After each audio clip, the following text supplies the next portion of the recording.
வணக்கம். கமிட்டி விளைவில் நம்ம பார்க்க போறது பெருந்தலைவர் கர்ம வீரர் காமராஜரின் பெயரை மறைக்க முயற்சித்தது திமுக என கர்ம வீரர் காமராஜரின் 124வது பிறந்தநாள் விழாவில் தமிழக வெற்றி கழகத்தின் நெல்லை சட்டமன்ற உறுப்பினர் RS முருகன் பரபரப்பான குற்றச்சாட்டினை வெளிப்படுத்தினார்.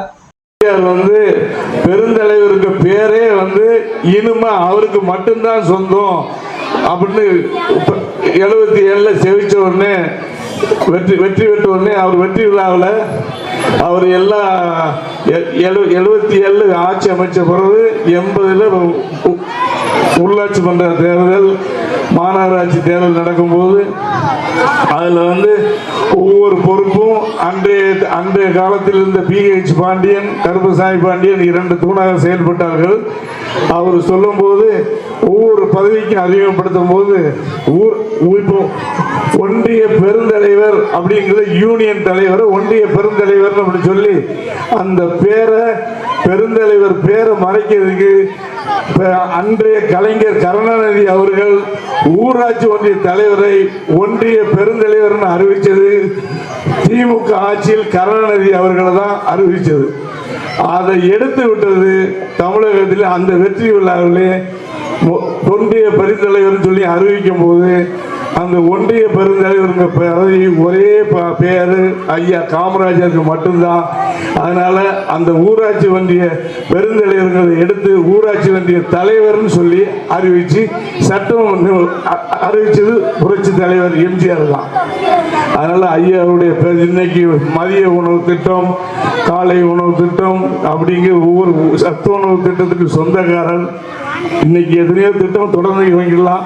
அந்த திட்டத்துக்கு சொந்தக்காரர் ஐயா பெருந்தலைவர் காமராஜர் ஐயா அவர்கள் தான்.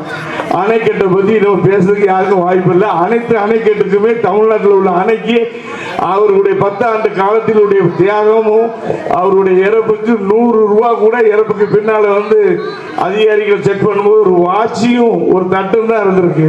100 ரூபா கூட அங்கே வாய்ப்பு இல்லாமல் வாழ்ந்த வரலாறு இனிமேல் எந்த முதல்வருக்குமே கிடைக்க போறதில்லை.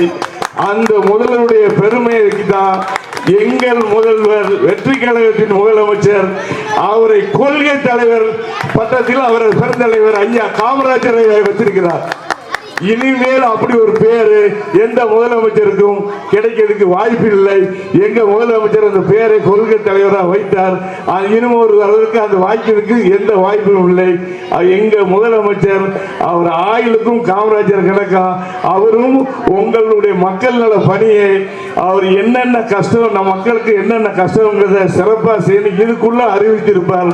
ஒரு 11 சட்டமன்ற உறுப்பினர் மட்டும் ஷார்டேஜ் ஆன காரணத்தினாலதான் ஆட்சி அமைக்கிறதுக்கு லேட் ஆயிட்டு. நீங்க எல்லாம் எதிர்பார்த்து கொண்டிருக்கும் அந்த உங்களுக்கு மகளிர் 2500 திட்டம் வரல. எங்க என்ன உங்களுக்கு வேண்டாம். அடுத்த மாசம் 5ஆம் தேதி பட்ஜெட் அது முடிஞ்சோடனே 20ஆம் தேதிக்கு மேல இந்த 1000 ரூபாய் பழைய 1000 ரூபாய் திட்டமும் புதுசா 2500 ரூபாய் எங்க முதலமைச்சர் அறிவிச்ச திட்டமும் உங்களுடைய அக்கௌண்ட்டுக்கு அடுத்த மாசம் 30ஆம் தேதி அனைவருக்கும் சேரும். இது போக உங்களுக்கு ரேஷன் பொருள் நீங்க வீட்டு வாசல்ல கடையில போய் வரிசையில் நிக்க வேண்டாம். அந்த ரேஷன் பொருள் அனைத்தும் உங்க வீட்டு வாசல் கதவை தட்டி கொடுக்கப்படும்.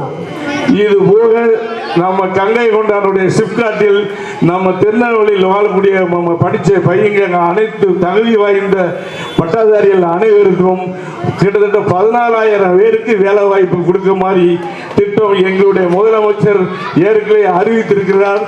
அந்த வாய்ப்பை அனைவருக்கும் திருநெல்வேலி மாவட்டத்தில் உள்ளவங்களுக்கு முக்கியத்துவம் கொடுத்து அந்த பதவியை நான் நின்று இந்த மாவட்டத்துக்கே அந்த பணியை நான் சேர்த்து செய்வேன் என்று சொல்லி. மேலும் பெருந்தலைவர் என்றால் அது கர்ம வீரர் காமராஜர் மட்டுமே என அவர் காமராஜருக்கு புகழாரம் சூட்டினார். அந்த வீடியோ தான் நம்ம பார்க்க போறோம். இந்த வீடியோ குறித்த கருத்துக்களை மறக்காம கமெண்ட் பாக்ஸ்ல பதிவு செய்யுங்க. வாங்க இப்ப வீடியோக்குள்ள போகலாம். நிலையில் பெருந்தலைவர் காமராஜரின் 124வது பிறந்தநாள் விழாவை முன்னிட்டு காமராஜர் பொதுநல மக்கள் பேரவை சார்பாக 14வது ஆண்டாக நலத்திட்ட உதவிகள் வழங்கும் விழா நடைபெற்றது. நெல்லை டவுன் சாலை திரு அடைக்கல மாதா தெருவில் வைத்து நடைபெற்ற இந்த நிகழ்வில் சிறப்பு விருந்தினராக நெல்லை சட்டமன்ற உறுப்பினர் RS முருகன், தமிழக வெற்றி கழகத்தின் மத்திய மாவட்ட செயலாளர் மரியஜான் ஆகியோர் கலந்து கொண்டு ஏழை எளிய மக்களுக்கு நலத்திட்ட உதவிகள், பள்ளி மாணவ மாணவிகளுக்கு கல்வி உபகரணங்களை வழங்கினார். இதனைத் தொடர்ந்து கர்மவீரர் பெருந்தலைவர் காமராஜருக்கு புகழாரம் சூட்டும் வகையில் நெல்லை சட்டமன்ற உறுப்பினர் RS முருகன் பரபரப்பான பேச்சினை வெளிப்படுத்தினார். மேலும் இந்த நிகழ்வில் தமிழக வெற்றி கழகத்தின் வடக்கு மாவட்ட தொண்டரணி அமைப்பாளர் பிரதீப், இணை அமைப்பாளர் Aarthi Kumar, Rolex Balan, Nellai Rafiq, Gopi Kannan, Ashwin, Gopi, GB graphics Pattarajan, பாரேடி Simon, Kennedy Anandaraj, Jayaseelan, Lakshmanan, Ranganathapuram Ramanathan, engineer Arun, Ilango, Anjana, ஊடக பிரிவு செல்வகுமார் மற்றும் பலரும் இந்த நிகழ்வில் கலந்து கொண்டனர். இந்த விழாவிற்கான ஏற்பாடுகளை அருள் பிரேம் பிரகாஷ் ஆகியோர் சிறப்பாக செய்திருந்தனர்.